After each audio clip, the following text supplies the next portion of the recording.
dollars. And so whether or not the Congress tries to find some sort of way to pare back those programs and produce some savings is, I think, something to watch, whether that's capping graduate school lending, whether that's reforming income-driven repayment programs. I think that's something to watch. And then whether or not that'll be actually used for paying for something that may be related to education, or whether that's just a general cost savings, I think will be interesting to watch. You could see some sort of tax credit scholarship for school choice factor into this package. I don't know. I'm not haven't heard of any specifics around that, but I think that's been thrown out there. So I think the reconciliation tax package is the one to watch for the most immediate action. I would expect that in the House you see the Parents' Bill of Rights be introduced pretty early on. I think that was one of the first bills from the last Congress. I would expect that to be a first bill here, but whether or not it moves out of the House is probably could probably an uphill battle. You've got really tight margins in the House. It's probably not a big priority relative to the tax packages at first, and then I don't know if it has much of a shot in the Senate. So I think those are the two things that I would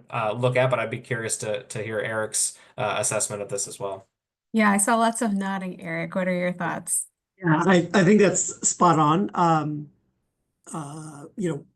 From what we've heard as well, that reconciliation for using the fiscal year 2025 sort of budget process to do a reconciliation bill focusing on extending the tax credits from 2017. I think, I echo a lot of what Austin said. I will say, from a community school / out of school time, expanded learning sort of lens, the potential challenges that we see with that is exactly as Austin said, is, anytime you have something that's expensive to pay for, like, tax benefits and tax credits, that has to come from somewhere. So, what kind of mandatory spending or down the line, when we get to the appropriations process, sort of non-defense discretionary spending, so for things like education and programs in health and human services, childcare, et cetera, like what impact that'll be if the pie is smaller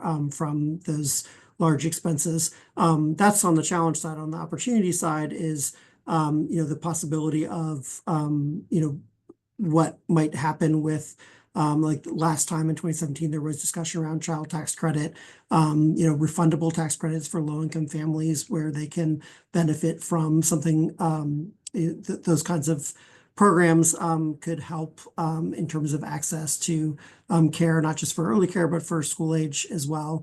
And the idea of a sort of voucher or choice scholarship, well, that has challenges around it as well. We've seen some proposals in past, like this current Congress and in past Congresses, that include things like after school and summer learning and tutoring and other services as sort of allowable uses of some of those. So it'll be something to watch, but also, the devil will be in the details, I think, in some of those proposals and what impact they could have on families and communities.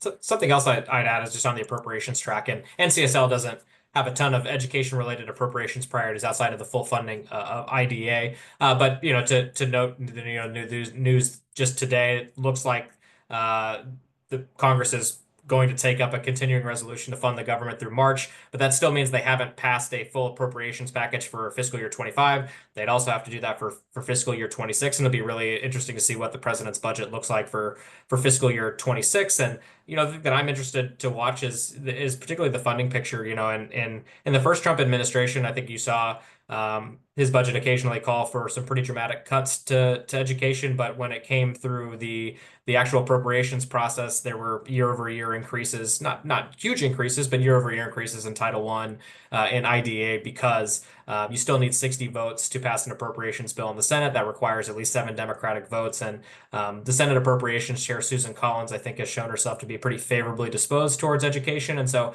I think there'll be certainly a lot of big headline grabbing proposals for cutting funding, but we've seen that before, and be curious if we see the same dynamics prevail from the previous administration, or whether there's something new in the water that might change education's posture in the funding discussion. Yeah, thank you. Speaking of appropriations, for those of you who are part of our Coalition for Community Schools, we're probably gonna have to send our sign on a little early because of the CR. So the deadline is 5 p.m. today. So if you haven't sent out our letter, please do that soon.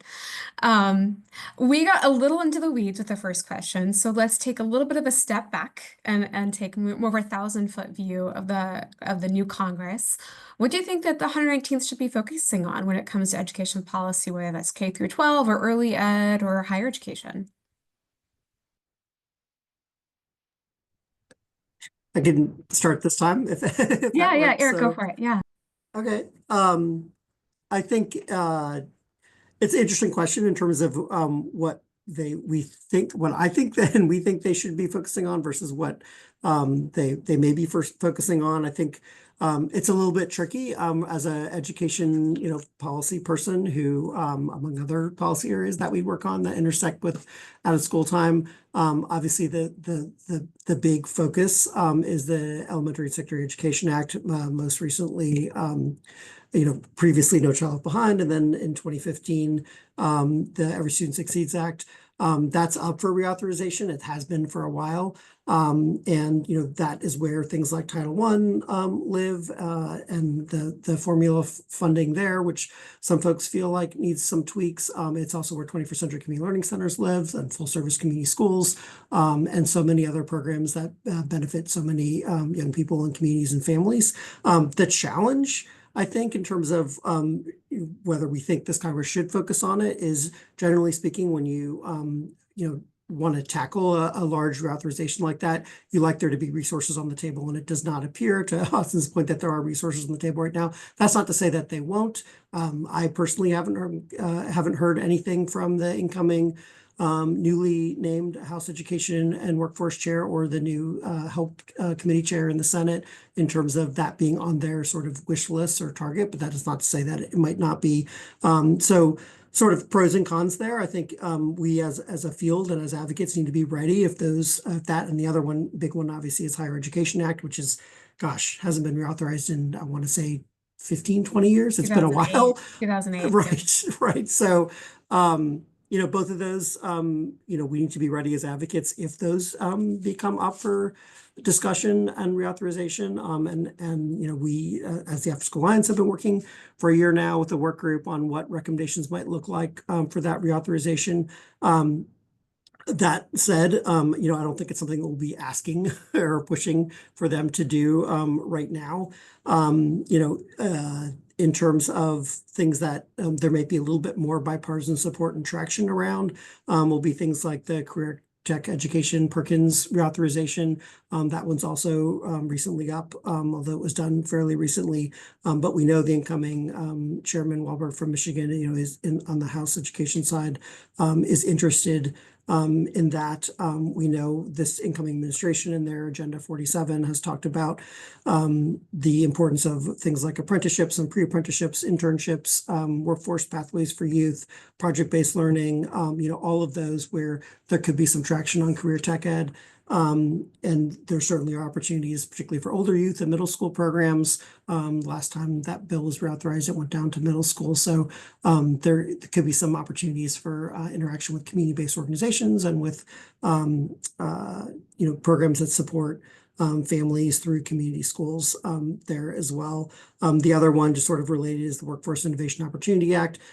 We think, I haven't seen language yet, but is it included? It was supposed to be included in this. It is. Okay. So I knew so. that's what we were expecting. So hopefully that'll be done now. And there were some good things in there. So that'll move to the implementation stage in terms of some of the youth workforce development funding streams and opportunities in that one. And implementation is always fun from both federal and state and local level of looking what those opportunities are and making sure you're at the table as those decisions are made and that reauthorization is implemented. Last thing I'll say in terms of what they should focus on, and it's kind of related to K-12 policy, is around childcare. So for our perspective, we focus on school age care, but obviously early care as well. That is another bipartisan area. There was not a lot this go around in the Trump administration sort of campaign platform, whereas there was a lot, first Trump administration, that was a big focus. It seems to be less so now, but there is interest, on the Hill on both House and Senate and both parties around looking at ways to support families and working parents with, as childcare costs continue to increase. So from a school age perspective, that's something we'll be focusing on as well. Reed, what do you think? Michelle, I appreciate an easier question the second time around. It could be a little difficult to predict what's going to happen, but I like to talk about what should happen. That's much easier, at least for our membership. In K-12, I think I think Eric did a really good job of sort of giving the survey of the landscape on this, and I can try to highlight from our perspective some of the things that we're watching. On K-12, I think it tends to be that our membership has a little bit higher or more defined opinions on what the federal government shouldn't do as opposed to what they should do. But I think in this environment on K-12, I think that there's a consensus among our members that it would be nice to see the federal government show, at least Congress, show some leadership around trying to improve student outcomes. I mean, I think a lot of the recent test scores of the NAEPS or the recently released TIMSS scores or state assessment data paint a pretty dire picture of student achievement, especially achievement gaps in our country. And I'll point out that in the last Congress, there was only one hearing that was devoted to K-12 education in the Senate. And so there really hasn't been, at least on the Senate side of things, a tremendous focus on student outcomes, which I think is kind of the core of that federal role in K-12 education, is to deliver resources to student populations that have the most disadvantages, and to try to shine a light on where outcomes are not up to par and try to devote some resources towards improving those. And I think that's the spirit of the Elementary and Secondary Education Act, which again hasn't been is up for reauthorization, but we're kind of an interesting place with reauthorization there because by the time the pandemic hit, the implementation of ESSA was really 1, 2, maybe kind of into its third year of implementation in the states.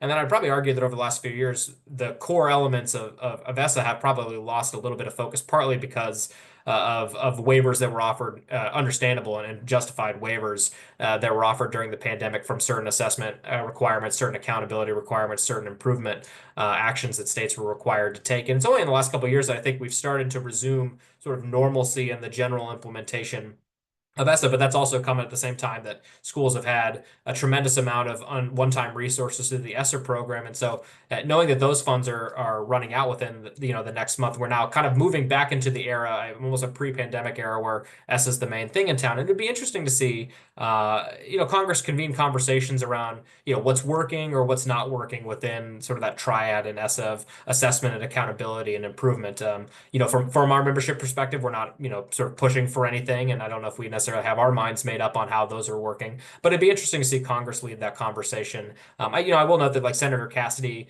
made a bit of a deal last spring with a white paper on the science of literacy, and I think that was sort of messaged quietly as maybe their tune-up for reauthorization. So it'd be interesting to see if the Senate side kind of looks at that. I'll try to limit myself on higher education. We would see, our members actually would like to see the Higher Education Act reauthorized. We actually, over the last couple of years, have organized legislators, committee chairs, essentially, from more than 30 states to come together and examine our higher education system. And for the first time, frankly, ever, make really serious and considered recommendations on the state and federal relationship in higher education. And so what resulted from this work is that they wanted to see the Higher Education Act reauthorized. One, I think because states would like to see, at least state legislatures would like to see some level of bipartisan consensus on what the role of the student loan program is, and to see some stability brought to that program. Sort of pre-pandemic, management of the program was pretty suspect, and there were a lot of students that weren't able to take advantage of forgiveness programs, repayment programs that were promised by Congress. They simply weren't able to take advantage of those. And then, of course, we had the student loan pause for more than 42 months, over 3 years. And then coming off of that, we saw the Biden administration, I think, both try to attempt to solve some of the challenges that we saw in the loan program, but I think also at the same time probably introducing some expanded generosities within the program that have come with maybe some question marks around the efficacy of that approach, and particularly the cost of those reforms. And so, I think we expect a lot of those Biden administration proposals to be rolled back by the Trump administration, particularly the SAVE plan. But then what sort of comes what fills that gap? Do we just go back to the existing programs, or should Congress in its wisdom sort of say, these are the programs that we want to see permanently implemented in the student loan space, and this is what we want to see the loan program accomplish, and this is what it's willing to fund. So I think that would be interesting. And then within the broader Higher Education Act, I think our membership came around to feeling like we want to see higher education produce more degrees of value. And there's a number of different ways that the federal government could assist states in doing that. And there's a number of proposals before Congress that our membership thought could help with that. And so I think they'd like to see a Higher Education Act also help states move towards more degrees of value. So, whether or not that's taken up in a higher education reauthorization will remain to be seen. I do think you're going to see a fair amount of activity on the loan program through both the administration and through Congress. And that's going to be a place that we're going to pay a lot of attention to. Thank you. Appreciate that. Eric, you kind of addressed this in your last remarks, but this next question is specifically for you. What strategies do you think advocates should develop to encourage bipartisan support for out-of-school time and other support services?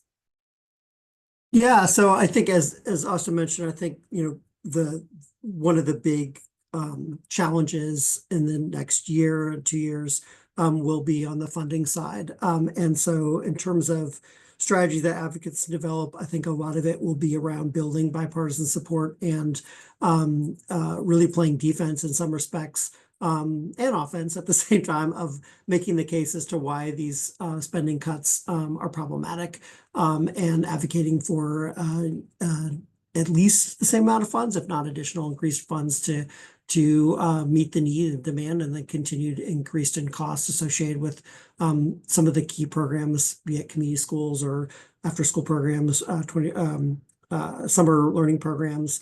In terms of the budget cuts, Austin mentioned it, in the previous Trump administration, pretty much all 4 years, 21st Century Community Learning Centers, which is the main funding stream for after school and summer learning, was proposed for a complete elimination.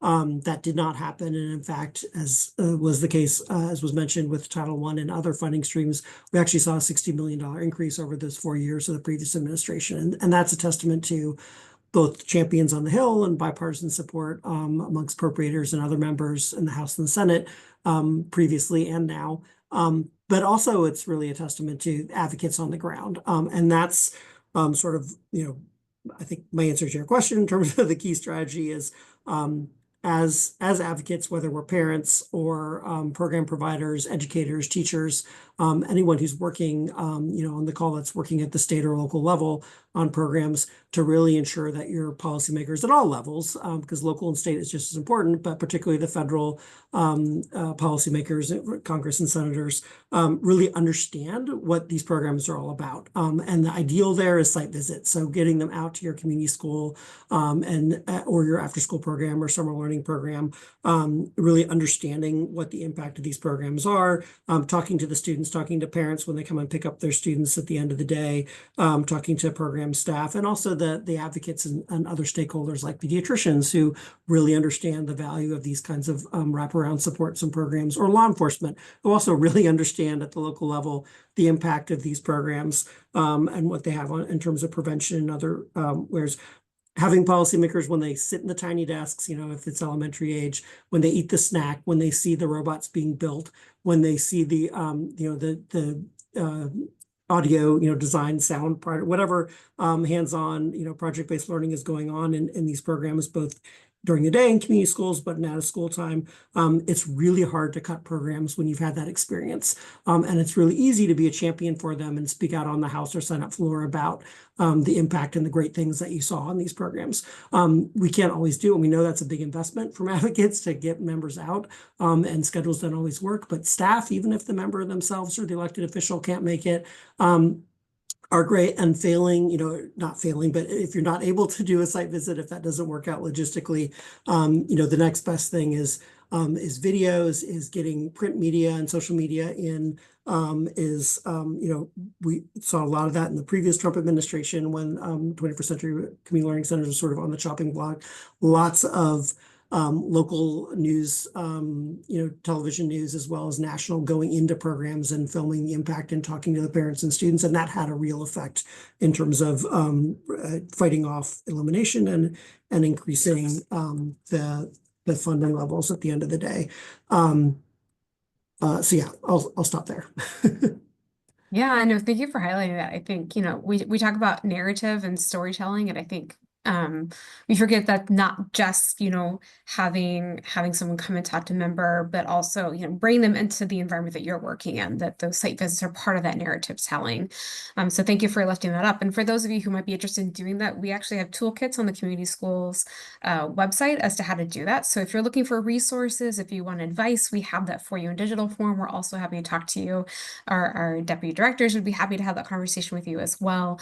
So we're here to support you in those efforts. Austin, my next question is for you. In what ways do you think state legislatures and boards of education will influence national education policy? Do you think that Congress will influence the states?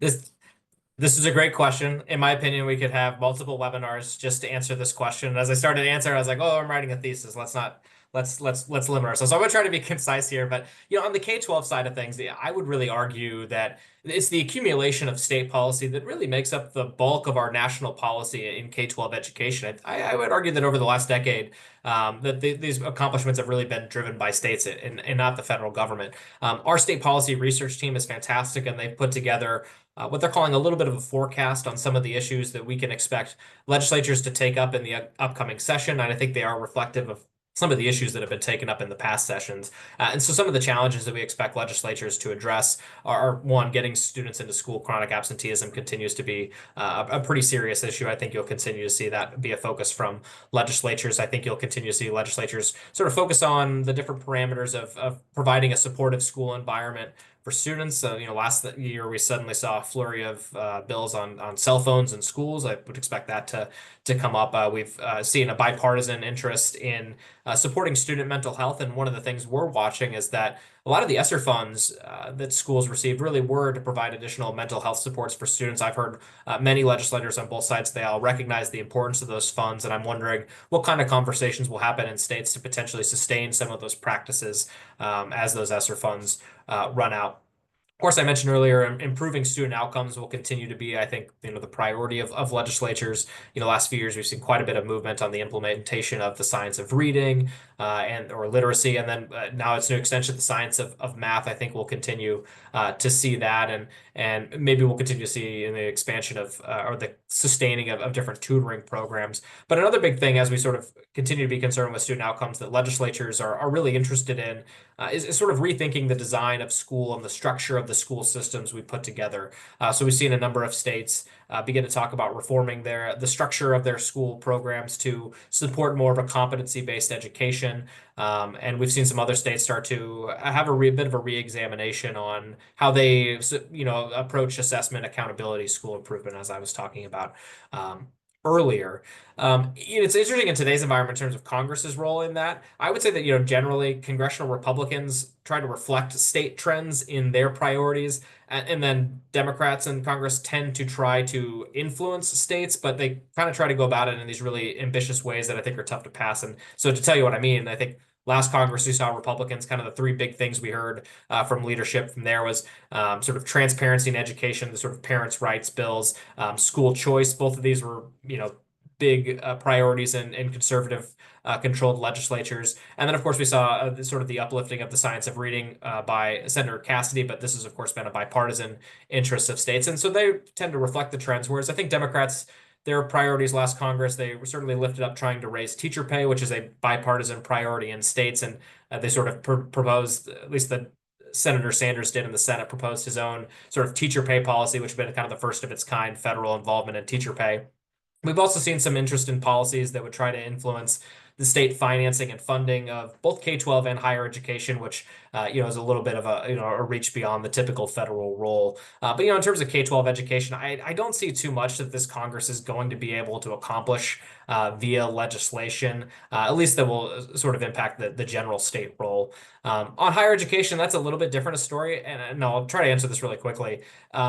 I think the traditional conception of the state-federal roles in higher education is that they kind of work independent of each other, unlike K-12 where there's a direct relationship. But the federal footprint through the student loan program has expanded, and it's become a little bit more noticeable, and it's creating some fault lines between state and federal policy. And particularly, what I'll point out is that as we're seeing more of the poor outcomes in higher education reflected in debt that borrowers are not able to repay, that's driving a lot of bipartisan congressional and administrative interest in accountability and transparency in higher education, both in terms of the outcomes that we see from students, but also the prices that they're paying. And these areas have typically been considered sort of the primary governance of states. States are the ones that have some level of influence over tuition setting prices and have a general authority over the governance and the accountability of higher education. Well, the federal government's proposing to have its own role in that. That's a very different world that we're entering into, one that kind of looks a little bit like K-12. And so, something that we're watching and hoping for is a little bit more of a dialogue between states and the federal government to try to define each other's roles in actual conversation. And I mentioned our task force on higher education earlier. This actual group has gotten together to provide direct guidance on what should that role look like. And so we're actually hoping that in terms of higher education, that there's some things that that Congress could do that actually would help states, but there's a lot of lessons that we're learning from states. And we're hoping there could be a little bit better of a dialogue so that both of these parties aren't sort of acting independently of each other. Thank you for that. I appreciate it. I have a higher ed background, so I'm always in favor of talking about how the intersectionality of higher ed and K through 12 really impacts the whole education ecosystem. So my last question for you all, and then I'll turn it over to our attendees for their Q&A is, are there bipartisan education issues that advocates can rally around and use as a launching pad for advancing their policy goals, like community schools or family engagement? And that's for either one of you. All right, I can take a crack at it because I think Eric's going to have some more specific policies. I'm going to have some general stuff. So let's start general. Maybe we'll get a little bit more specific, but we'll see. I think what we find, working with legislators in both parties from across the country, what we find is that if you focus on the outcomes that you want to see in education and then sort of work backward, then you find that there's a lot of consensus on sort of the big picture priorities in education. The what needs to be true in our system in order for students to thrive. And so if you talk to legislators, I think everyone agrees that, of course, students should be able to read and do math. They should be, prepared for post-secondary education, but they should have a real sense of what their path and journey is on their career. They should have a real sense of what that path is on their career journey. They should also have sort of world-ready social skills, habits of mind. These are things that we want every student to have from their experience in the K-12 education system. On higher education, we just had legislators come together and actually develop their whole policy agenda around 3 things that they think need to be true for every student to get a degree of value. And so they sort of outline, like, we want every student to get a degree that's meaningful. We want them to be able to complete it and do it on time. And we want them to pay a reasonable price. And if you talk to legislators on of any perspective, they're going to say, yes, these are the 3 things that I want to be true. And so I think whatever your issue is, being able to frame, maybe you start with the big picture and frame, this is how my issue would help get towards this common vision that we have for what we want to see from our students when they leave our education system. That tends to be a good way to start conversations, and you sort of start in a place of consensus, and then you get to contextualize that within the bigger priorities. But the other thing I might suggest, when you're having conversations with the powers that be, and I've been trying this strategy out in my own advocacy with the federal government, is just walk in the room and say, first, rather than tell them what my priorities are, just to ask them, what can I do to advance your priorities? And that doesn't mean that I'm here to advance all of your priorities, but I want to figure out what are those things that we might be able to work together on, because there's probably some things that we're going to be on the opposite sides of. But if I'm helping you advance your work in one area, maybe that helps you understand my position in another area, and maybe that allows us to get progress in that space where we might not have otherwise. And so sometimes just asking, what can I do to help you, and then figure out how your work and your issue expertise fits into that can be a really successful way to move some of the issues you want or play defense in other ways. That's great advice. Thank you for that. Eric, what are your thoughts? Yeah, I think similarly, and bring it to the specifics as well. I think, this incoming administration, as well as I mentioned previously, as well as some of the new leadership in the House Education Committee, and to the extent on appropriations too, are really interested in skill building for young people. So workforce sort of pathways, making sure young people are ready for career and college, and the workplace. And that's all great, but I think for advocates and programs like community schools, like wraparound support services, like out of school time, they're really the positive youth development is sort of the secret sauce that really is at the end of the day all about those so-called 21st century skills or foundational skills or however you want to characterize them, but they are things like oral and written communication, problem solving, resilience, being able to work well with your peers and others, and those kinds of skills that employers, really look for, even more so than the content base when they're hiring young people, and emphasizing that in Agenda 47 from the Trump administration, they talk about project-based learning, using that term, and about pre-apprenticeships and internships, and that workforce pathway piece. And so that's an opening and an opportunity, I think, for advocates to be able to make the connection and the leap, which is not a big leap from the work that they do. Sorry, pop-ups that you're doing in community schools and out of school, as well as in sort of making that link to the workforce pathway, career readiness. The other piece I think is chronic absenteeism is really a crisis in this country, as is youth mental health. That's not changing, and those will be issues at the state level, as Austin mentioned, but also at the federal level, that are going to continue to be top of mind for policymakers, that they're hearing from their communities and their constituents. And those are areas, again, where community schools and family engagement and out of school time programs really can, there's a strong evidence base that they're having an impact, making a difference, helping young people feel more connected and engaged to their education and to their peers and to each other and to their communities. And when they're engaged, they're more likely to be at school, and they're more likely to thrive when they're at school. And so, making some of those connections. I think the other area is rural program support. And we saw that in the last Trump administration. I think we'll see more emphasis on that again this time. And we know that models like community schools and out of school time that are really focused on the school as the hub of the community and bringing together sort of as the different spokes and peers within their communities. That's really important in rural communities as well as suburban and urban communities. Last one I think I'll throw out there is sort of civic education. We'll see if that gets traction, but that's always a conversation that comes up, or did, 8 years ago. And again, I feel like the programs that a lot of the folks on the call today support have and sort of an entree there as well, and helping young people again feel connected. Yeah. Great, thank you. I'm going to turn over to our audience to see if they have any questions. Feel free to drop in the chat, raise your hand, take yourself off mute. And I've got a primer question if people need more time. But I also wanted to mention that, if this was a conversation that you really enjoyed, getting in the weeds, getting nerdy with policy, one of the things that you might consider doing is registering for our Washington Policy Seminar, which takes place March 17th through 19th. It is for policy interested people, policymakers, people who work in education, people who want to see different things advance on the national, state, and local level. Like, this is the great place to have this kind of conversation, to meet with people from across the country, to see opportunities to collaborate and intersect. If you are also someone who's like, they mentioned a lot of things like WIOA and ESSER and ESSA and all these acronyms that I don't know, WPS is for you too. It's a great place to learn about how to start getting involved in this work. And so if you want to learn more about how to engage in policy, it's a really great place for you to also meet people and really to start to build that capacity and get that professional development that you might need for that. So I'm going to drop that link in the chat. If you're interested in learning more about WPS or registering, it's there in the chat. And I will go ahead and jumpstart the conversation, and then I encourage other people to join in. So Austin and Eric, and we can start with Austin. What is one key takeaway that you hope people get from this webinar? What should they have learned from this?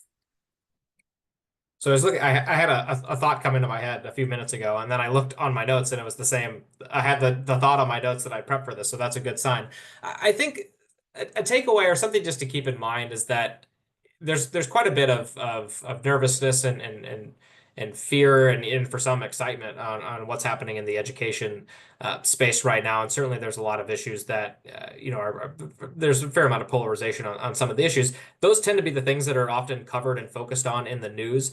But what I think kind of gets underreported because it doesn't, it doesn't get a whole lot of clicks, is that there are a lot of areas where there's like pretty broad and strong bipartisan consensus on a lot of really core issues in education. Like we've seen just about every state sort of talk about or take action on raising teacher pay. School funding has been strong.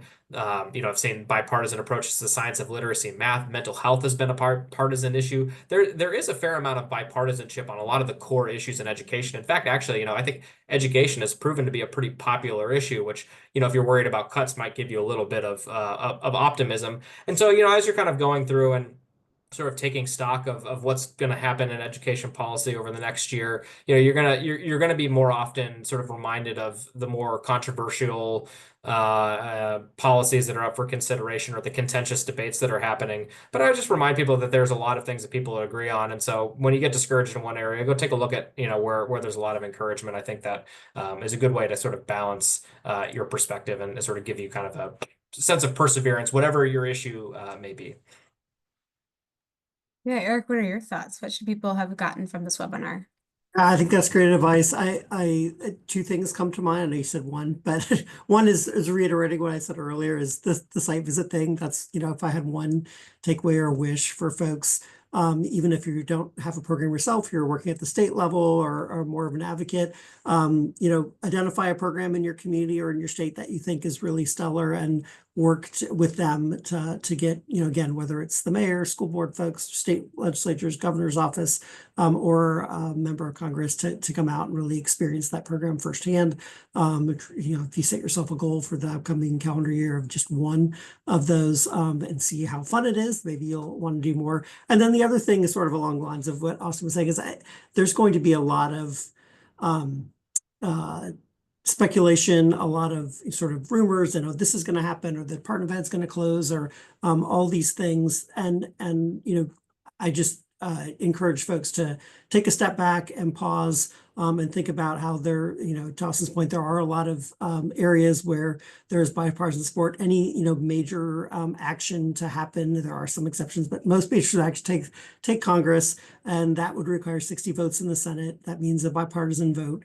And therefore, there will be some impetus and some excitement about getting, stuff done quickly. But then sort of reality sits in, and we saw this 8 years ago as well, as taking a pause, taking a step, and sort of waiting for things to calm down a little bit and see what, where things are actually headed, as opposed to where everyone thinks they might head, if that makes sense. Yeah, absolutely. Jordan, do you feel comfortable coming off of mute and asking your question? Yeah, absolutely. So Austin had mentioned that teacher pay was raising teacher pay was a bipartisan issue at the federal level. And so I'm curious, I'm in Tennessee, and I know everyone across the country is having challenges with teacher retention. And so I'm wondering if we can anticipate anything policy-wise, initiative-wise around teacher retention, especially for our rural communities. I know that states are working on these issues, but I wasn't sure if there's anything we can anticipate in terms of federal funding and initiatives around that.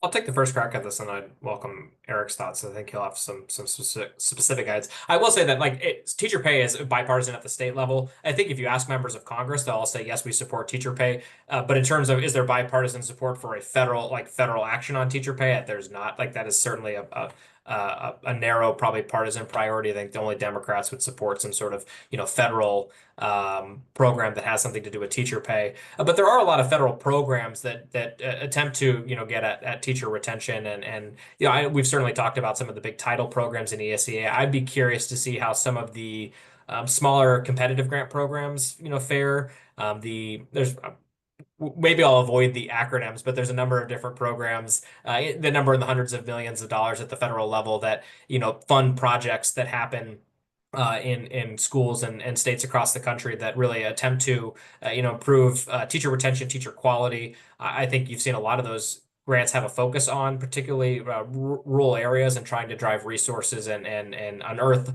evidence-based practices that could help in that. So be interesting to see if those continue to get funded. They were in the prior administration. I think some of them saw, different levels of funding priority, but overall, I think they were maintained. But of course, from the state's perspective, you will continue to see states work on teacher retention. It's, workforce issues continue to be a major one, and we know where the hard to staff areas are.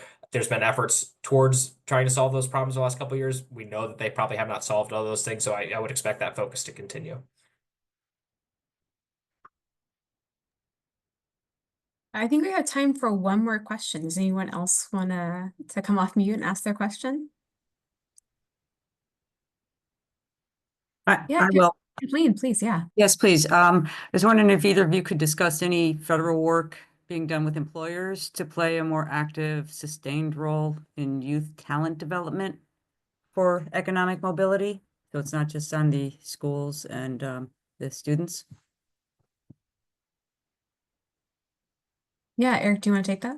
Yeah, I could jump in. I mean, I do think a lot of so we mentioned one of the acronyms, the Workforce Innovation Opportunity Act, or WIOA, that hopefully looks like will be reauthorized as sort of an add-on to the continuing resolution that hopefully will pass this week or by the end of the week. And that really is all about sort of those pathways and linking employers with schools, and ideally with an intermediary in between. That might be an out-of-school time provider or others. But that's probably, in terms of federal support, one of the key legislative vehicles with some resources attached. Most of that goes through workforce boards at the state and local level. But there are some pots of funding there that sort of allow employers to work with schools to make those matches with young people. And mostly we're talking about older youth as well. And we've seen some innovation in there. And when you circle back to sort of the teacher retention and recruitment sort of pipeline, where programs with high school students, older youth who might be interested in teaching, doing some certification and some pre-apprenticeship, working in either out of school time or in the school day or in early care, getting those skills and seeing if it's something they want to go into higher ed on. And then circle back to being part of the workforce in education, either in out of school time or in the school day itself. So some really interesting models out of California and Michigan and other places where that's happening. I'm not sure if that's exactly your question, but that's where I took it. No, that helps a lot. And yeah, I started looking. I was still listening, but started looking when you were mentioning that earlier. So thank you very much. All right. And with that thumbs up, we'll conclude the webinar. Thank you so much for joining us today. We really hope that it was informative. Let us know what your thoughts are. I'm dropping a link to our 2-minute survey in the chat. We look at this feedback. We really use it to form the work that we do and how better to develop you all and doing the work that you want to do. So please take 2 minutes to fill out that survey. We'll link it and the email we'll send out with the recording and with the slide deck. So please join me in thanking our panelists today. Thank you so much for joining us. Happy holidays, and we'll see you in the new year with our next webinar. All right, thank you, everyone.